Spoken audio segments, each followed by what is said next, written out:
Ya, jadi ini gambaran.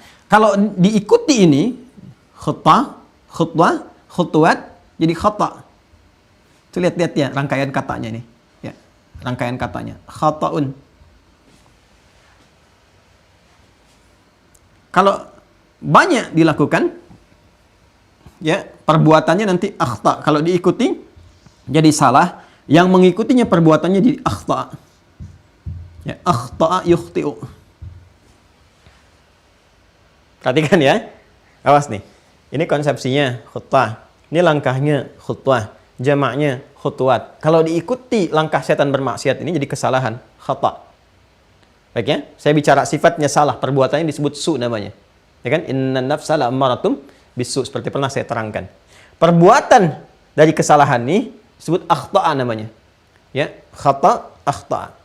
Kalau banyak dikumpulkan. Khata banyak dikumpulkan. Nih, jadi khataya.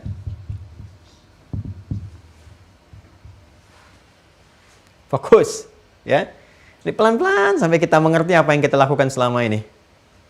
Ulang ya, ulang. Ini langkah strategisnya, konsepsinya khutbah. Ketika akan dieksekusi berupa langkah khutbah. Bentuknya jamak yang mengcover segala kemungkinan untuk melangkah itu khutwat. Jelas?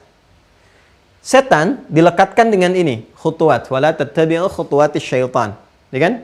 Ini. Jadi setiap satu setannya kan jamak dari setan syaitin. Ya. Anda bayangkan, wala tattabi'u khutuwatis syaitan. Ketika disebutkan satu setan aja udah mengcover semua langkah ini. Ya. Jadi karena dia tadi saya katakan, dia merekam semua database keburukan-keburukan dan menyiapkan langkah-langkah sesuai dengan data ini. Setiap satu setan ya, yang mendampingi manusia itu tahu itu karakteristiknya.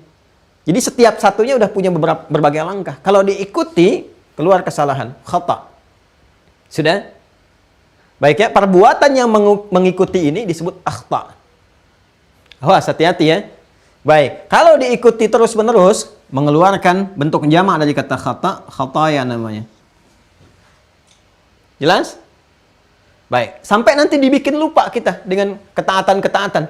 Ya. Jadi kalau teruskan salah, dibuat lupa dengan yang benar. Makanya ketika orang berbuat salah itu kan diikuti was-was itu, kan ditutup dengan lupa kan yang benarnya. Ya, maaf, dia tahu korupsi itu salah. Tapi ketika dia korupsi, dia lupa bahwa itu salah. Dibikin ditutup, ya, dihilangkan gitu. Menutup sesuatu supaya lupa disebut nasya namanya. Nasya. Ya. Dia salah, akhta'a. Dia lupa, nasya. Saya salah, akhta'tu. Saya lupa, nasitu. Kita salah, kita pernah salah, ya. Akhta'na. Kita lupa, nasina. Sehingga melahirkan khata dan khataya. Baik ya? Setiap hari kita mengakui teman-teman sekalian dalam sholat. Buat terkadang ya ada kelemahan kita untuk bisa menolak was-was dari setan itu. Sehingga terjebak dalam kesalahan. Salah lihat, salah dengar. Coba deh ya, mohon maaf sekali. Ini kan baru sholat subuh tadi kan. Ini baru ngaji nih. Baru ngaji. Antara subuh ke sini saja, ke mau ngaji, Anda buka online. Berapa kali mata salah lihat? Itu salah dengar. Salah pikiran. Nanti ke zuhur tuh sampai siang. Berapa kali nih? Salah lihat, salah dengar, dan turunan-turunan lainnya. Baik ya? Maka kita dalam sholat menyadari itu semua. Kita keliru. Maka saat akan sholat kita memohon kepada Allah supaya yang salah-salah yang melekat dalam mata kita, telinga kita, dosa-dosa kecil yang kadang-kadang kita nggak sadar. Ya, walaupun kecil tetap dosa gitu kan. Ya, bukan dosa-dosa besar yang harus betul-betul ditaubati dengan cara yang benar. Tapi kita merasakan ini salah tangkap, salah memahami, salah pengertian, salah menduga dan sebagainya. Lalu kita akui. Bukankah kita bermohon kepada Allah dalam iftitah itu? Di antara doanya apa? Dari 12 doa itu salah satunya yang diriwayatkan oleh sahabat Abu Hurairah di Al-Bukhari itu. Allahumma ba'id baini wa baina khataya. Iya, ada ya pendeknya. Tuh. Allahumma ba'id baini wa baina khataya. Ya. Nah, ya di sini nisbah ngaku. Ya, pengakuan. Mengakui kita dosa. Ya, kita berbuat salah. Ya Allah, ini cara menerjemahkannya. Ya, ini indah terasanya kalau kita memahami ini. Ya Allah, hamba mengakui, ya kecilnya, bahwa sebelum sholat ini, hamba boleh jadi membawa banyak kesalahan. Akibat terjerumus dalam mengikuti bisikan-bisikan setan. Kan? Tapi hamba pun menyadari sepenuhnya bahwa Engkau Maha Pengampun, Maha Pemaaf. Maka mohon dengan sifat pemaafmu dan ampunanmu itu ya Allah, mohon jauhkan antara hamba dan kesalahan-kesalahan yang hamba perbuat akibat mengikuti itu langkah-langkah setan itu. Ya, sejauh Engkau jauhkan antara timur dengan barat itu yang tidak pernah bertemu. Kama ba'adta bainal masyriqi wal maghrib, yang tidak pernah bertemu. Maksudnya apa di sini? Karena nanti kita akan dipertemukan dengan kesalahan kita walaupun sedikit, diperlihatkan. Ya, wa may ya'mal mithqala dzarratin syarran yarah. Jadi yang jelek pun akan ditampakkan. Dan kita nggak mau melihat itu. Ingin dihijab oleh Allah, ditutup, dijauhkan. Seperti timur dan barat dijauhkan. Allahumma naqqini minal khataya. Karena ada alif lam, ya-nya hilang. Ya Allah, kalaupun begitu pekat itu, seperti noda yang melekat pada pakaian, ya kalau perlu ya Allah, bersihkan aja. Seperti noda dibersihkan dari pakaian, sebersih-bersihnya. Ya, dengan pemutih dan seterusnya. Kama yunaqqa thawbul abyadu minad danas. Kalau perlu gunakan yang paling dingin sekalipun ya Allah. Bil ma'i wa thalji wal barad. Maksudnya kita ingin betul-betul bersih, seperti datang bersih, pulang pun pengen bersih. Nah, ini gambarannya. Kenapa? Karena kita yakin setiap kesalahan dan sifat lupa yang menghadirkan salah yang diperbuat itu, Allah punya sifat ghafran yang melekat kepada dirinya, ghafir, ghafar, ghafur, dan dengan rahmatnya mengampuni dosa tanpa batas. Qul ya ibadiyalladzina asrafu ala anfusihim, ya la taqnatu min rahmatillah. Katakan Muhammad SAW kepada hamba-hambaku yang telah berbuat israf, ya, berbuat dosa yang berlebih dalam kehidupannya, jangan putus asa dari siapa? Dari siapa? Dari rahmatnya Allah Subhanahu wa taala. Dengan itulah kemudian, ya, dengan rahmat itu Allah melekatkan dirinya Rahman dan Rahim. Maka, pernahkah kita membaca akhir ayat Al-Baqarah itu? Quran surah kedua ayat 286, ya kan?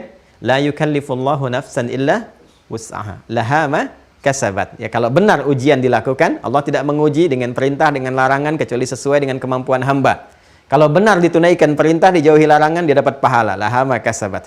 Wa 'alaiha maktasabat. Kalau dia bergeser malah mengikuti tuntunan setan, berpeluang berdosa.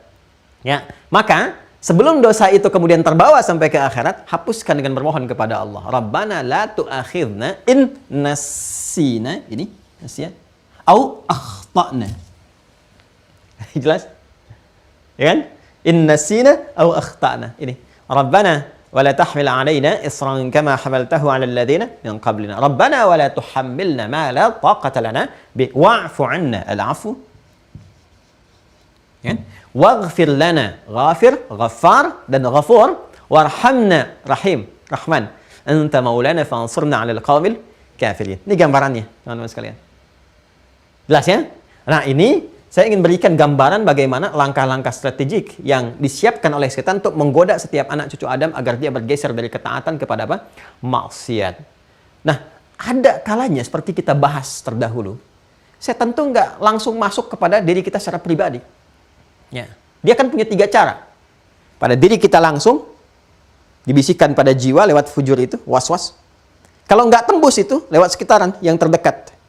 Di keluarga misalnya siapa, seperti kisah Nabi Ibrahim itu kan, yang dari situ melahirkan syariat lontar jumrah ketika akan menunaikan syariat perintah Allah, ya, untuk menyembelih, menghadirkan risalah kurban itu yang dicontohkan pertama melalui putranya yang diganti kemudian, ya, sebagai gambaran wujud ketaatan dulu, ya kan?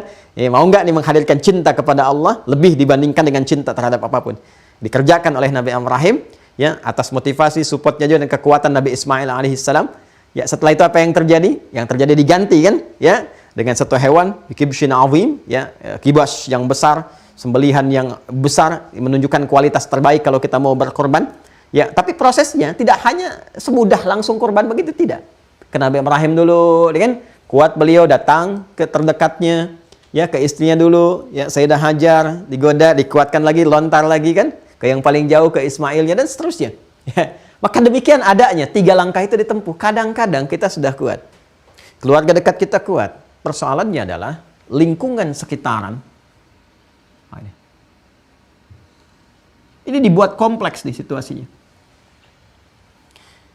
Kita pribadi sudah baik menjaga ketaatan, keluarga sudah kita jaga, tapi kita tempat tinggal, ya, tempat kita menetap, kita, keluarga kita, tempat tinggal kita, setan masuk mengakumulasi yang ini.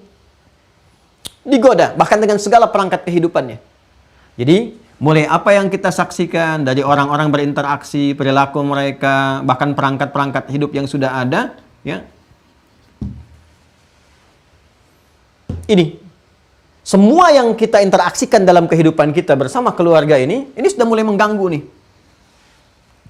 Bukan hanya menghadirkan satu jenis maksiat, tapi mengakumulasikan ini. Syiriknya udah banyak, mencuri di mana-mana, ya kan? Membunuh seenaknya untuk mendapatkan apa yang diinginkan, menyingkirkan, menyungkurkan, ya perdukunan di mana-mana, menyebar sedemikian rupa, seakan kembali ke masa jahiliyah, bahkan lebih parah dibandingkan dengan itu.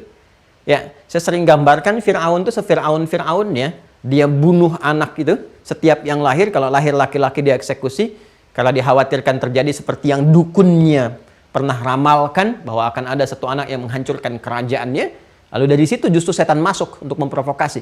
Alih-alih mendapatkan hidayah, tapi karena lewat dukun, ya jadi sesuatu yang buruk akhirnya.